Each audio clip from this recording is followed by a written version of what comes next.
What I admire and envy about you, Lisa, is you seem, imagine if I made up all these emails myself, like I wrote that to myself. I'm like, oh, I'm going to write this on Ustream tonight. What I admire and envy about you, Lisa, is you seem able to let things come and go and just be with what's happening. You don't seem to hold on to things. You often say this can be due to your bad memory, as if it's a negative thing, but I suspect you don't mean this as a negative, do you? From my watching you, it's made me realize how often I can neurotically hold on to things and sometimes even obsess about stuff, which can cause me and others unnecessary suffering. Although I've come more aware of it when it's happening, it does seem to have a dynamic of its own. Do you think my staying with the sensation will help when this occurs? I also have a poor memory, but this is probably due to aging process. I'm a child of the 60s. Oh, Vinny. Are you a male or a female, Vinny? Oh, you're a male. I suddenly felt like you were a female there. Funny. I'd always felt like you were a male. I just had a sensation of the feminine.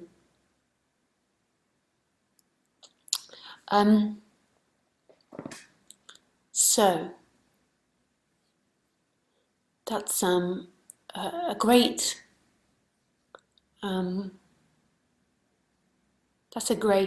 question.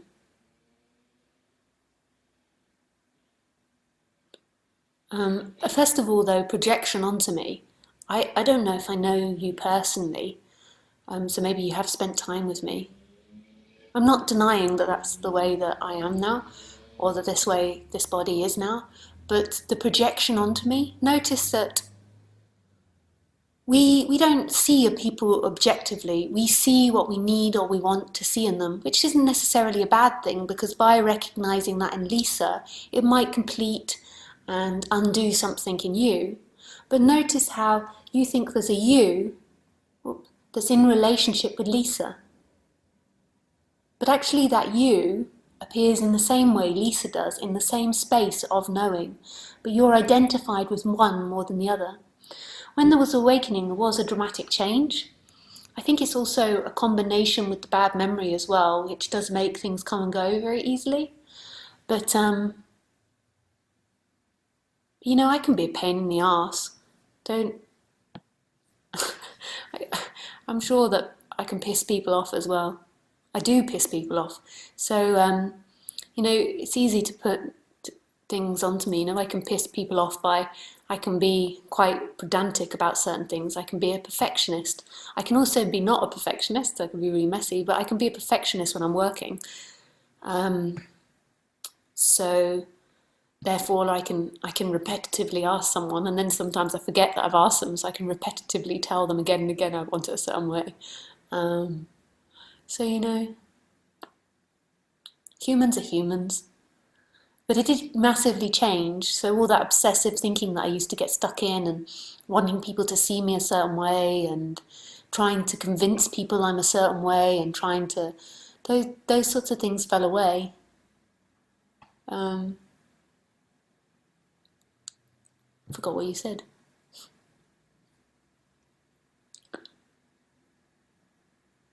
Yeah, and I do think that when you feel separate and you feel like your mind's going neurotic, to always bring it down to your sensations is a good thing, because in a way the sensations aren't in time, but the storytelling's always in time. And just to be conscious about what your body's actually feeling underneath the story. So if you're telling prideful stories about how you're better than someone, or how that person's an asshole, or you don't like them, or what terrible shoes they have, if you feel the feelings in the body, you might actually realize that you feel vulnerable. And in the acknowledgement of feeling vulnerable, in the acceptance of that, often the story of wanting to be better than another falls away. So the same with fears. If you're worrying obsessively about something, the acknowledgement of its fear, the fear, you're afraid you're going to die or something, or the deep down feelings, then these surface thoughts go away. So their exploration of the body is a great thing for you when you feel separate. At the moment in our society, we're taught to just be these heads, these moving heads, and just to be about seeking and getting and giving and giving and giving to yourself, and growth and growth and growth. So actually looking into what the body feels, you might also notice that you don't always want to grow either. So sometimes you want to be lazy and not always get and achieve and do things. You just like to kick back and stare at the ceiling. But we're so in this head area and we're taught always intellectually what we have to do, and this image of ourselves, we pedal so fast to do things. So when you feel like you're separate and you feel like you're a person, then exploring what you think is great and it will really balance you out as a person.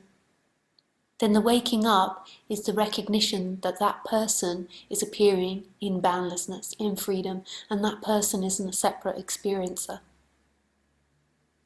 But I think that the feeling of sensations, the releasing of bodily sensations from the body is profound, and it will have a really beautiful and positive effect on people.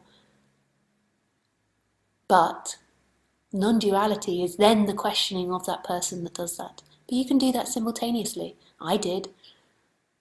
I tidied the cage at the same time as exploring who I was, because it was too much. By the time you start exploring who you are, not often you've got into quite negativity. That's why you're exploring it, and life has become uncomfortable and your sense of self has become heavy and you feel lost. So then just listening to non-duality, you still feel those uncomfortable sensations.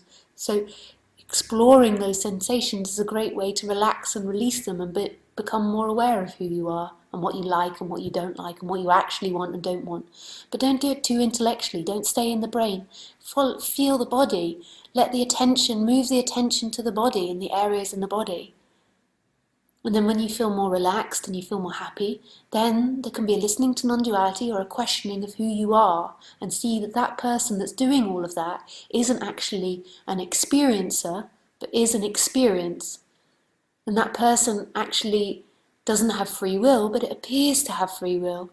It's not actually feeling its body, that's a happening.